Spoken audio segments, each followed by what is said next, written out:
ராகுல் காந்தியை பிரதமர் வேட்பாளராக அறிவிப்பதில் காங்கிரஸ் கட்சியில் குழப்பம் நீடித்து வருகிறது. நாளை நடைபெறவுள்ள அகில இந்திய காங்கிரஸ் கமிட்டி கூட்டத்தில் ராகுல் காந்தி பிரதமர் வேட்பாளராக அறிவிக்கப்படுவார் என எதிர்பார்க்கப்படுகிறது.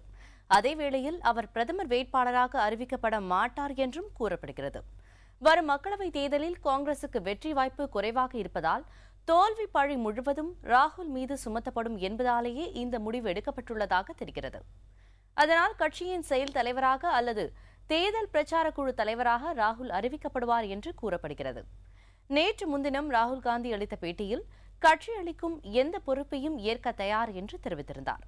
இதனிடையே பிரதமர் மன்மோகன் சிங் இல்லத்தில் நேற்று நடைபெற்ற காங்கிரஸ் உயர்மட்ட குழு கூட்டத்தில் அக்கட்சியின் துணைத் தலைவர் ராகுல் காந்தி கலந்து கொண்டார். இந்த குழுவின் கூட்டத்தில் முதல் முறையாக கலந்து கொண்டுள்ளதால் கட்சியில் ராகுலுக்கு செல்வாக்கு அதிகரிப்பதாக கருதப்படுகிறது. இந்நிலையில் கட்சியின் செயற்குழு கூட்டம் இன்று கூடுகிறது.